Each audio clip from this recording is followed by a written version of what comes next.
Welcome and hello. This is a video tutorial on HEC HMS, and in this lesson, I'm going to discuss meteorological models, specifically precipitation model called Gage weights. I'll show you what exactly I'm talking about here on the screen. I've got HMS loaded up. In the basin, I have one basin created, and it has three subbasins, 1, 2, and 3. Next, I want to create a meteorological model. So I'll just go ahead and click New, Create. This is just the default name of Met1. So down here in the components editor for that meteorological model, under precipitation here, the default here is specified hyetograph. But what I want to select is gauge weights.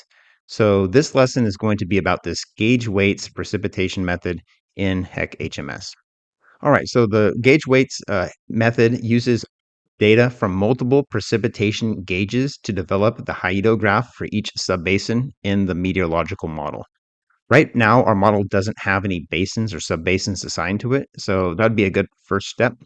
We'll go ahead and click this basin tab in the components editor, and then our options are the basins. There's only one, so we'll just click yes to include the subbasins 1, 2, and 3.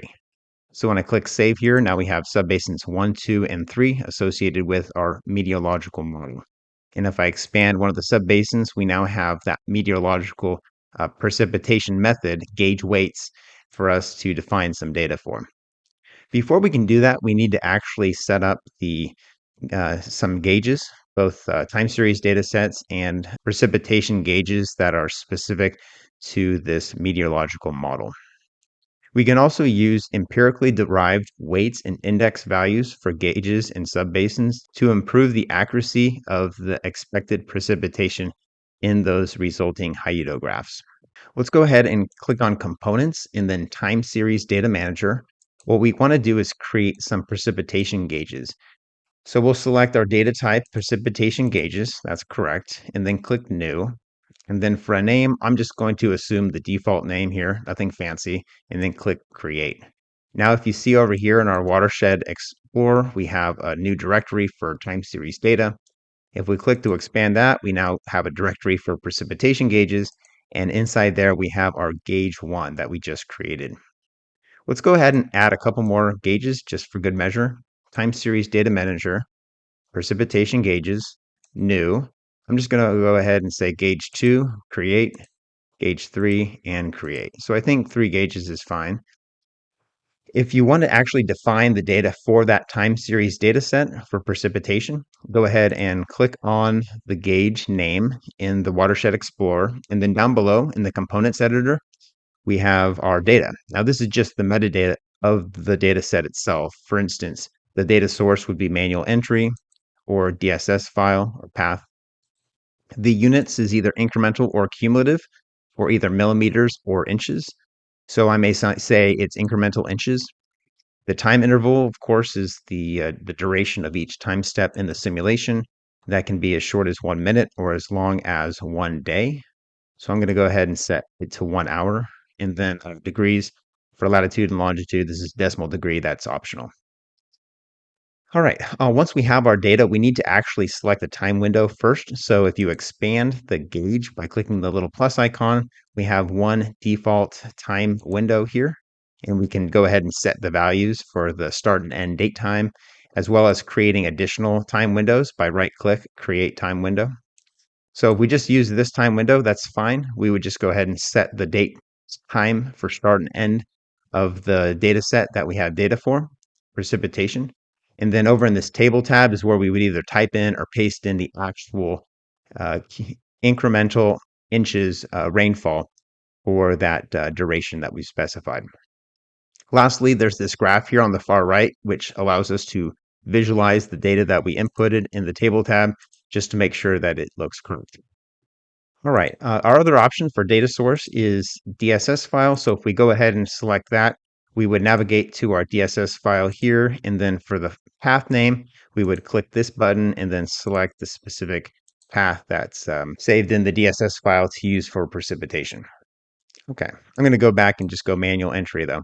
So you do that for all the different time series data sets that contain precipitation. And then after that, we can also define gauges that are used by our subbasins to determine what that hyetograph looks like by clicking on the meteorological model, precipitation gauges. No, I need to enable an option first to do that. I need to click on options and then allow and use indexing. Yes, and then save. Okay, there it is. So gauge weight right here is now an icon at the meteorological level. And there's also a gauge weight at each individual subbasin within the meteorological level as well. If I click gauge weight here, I now have an index value that I need to provide for each subbasin. These index values are used to adjust gauge data based on precipitation trends. An index value must be provided for each precipitation gauge for each subbasin. So right now we're up at subbasin 1, 2, and 3. I'm just going to type in the annual precipitation totals just by making them up here, such as 20, 24, 23 inches in a year. The precipitation gauges icon here in the meteorological model allows us to insert the average values for precipitation that we could expect from gauges 1, 2, and 3 here that I have time series data for, as well as storm gauges that are specific to the meteorological model. So let's go ahead and insert some numbers here, like 24, 20, 23, and so on. The next tab over for total storm gauges, this allows the user to define additional gauges that we may not have time series data for. So in which case I could just say gauge 4 and gauge 5. I could also have total annual data for them, so maybe 20 and 18 inches. I'm going to go ahead and save those numbers. All right, next I'm going to select the gauge weights icon within a subbasin. So I'd have to identify which gauges are being used in the calculation for the hyetograph or the rainfall intensity for each time period for each subbasin 1, 2, and 3.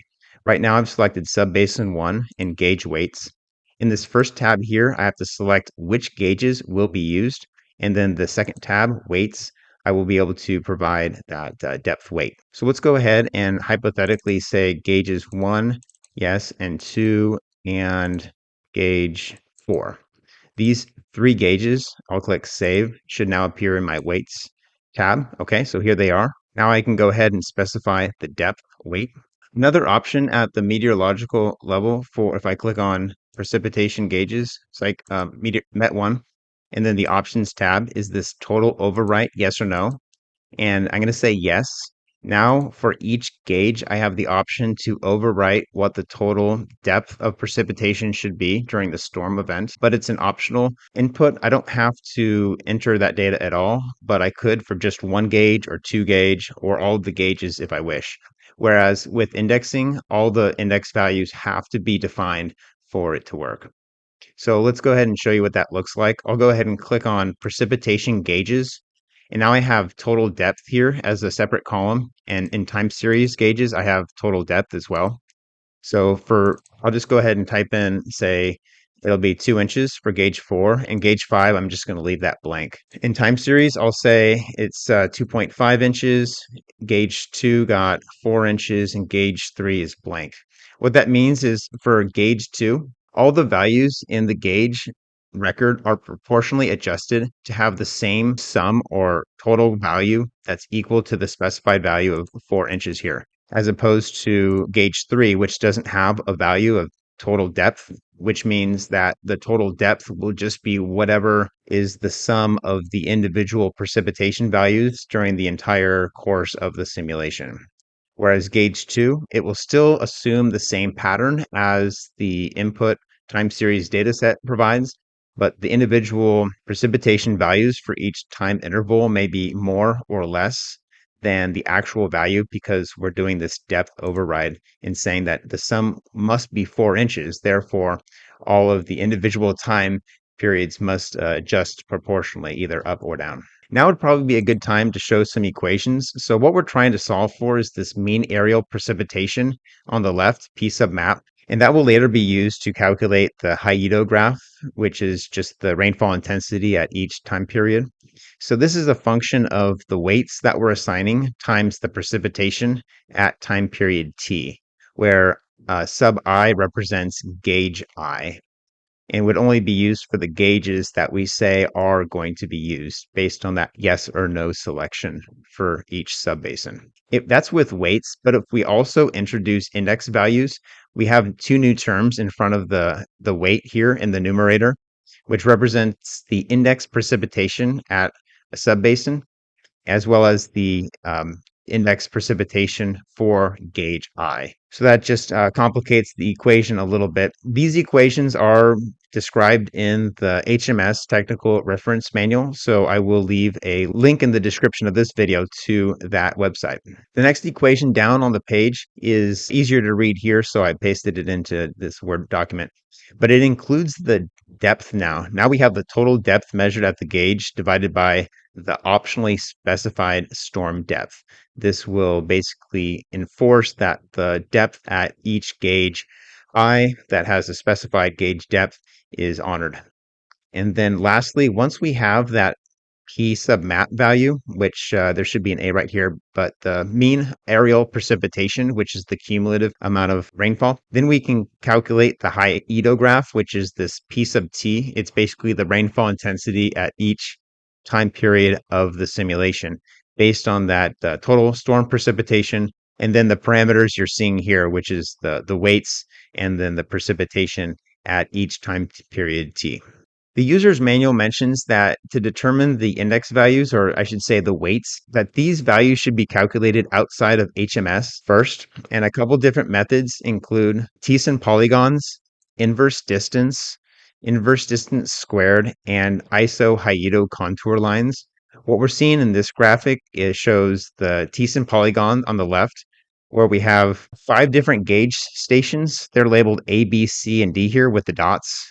And then in the background, we have this light blue or light green colored watershed or subbasin where we may be interested in what is the Hyedo graph for any point in the subbasin, but the only data we have is coming from the 5 precipitation gauges A through E.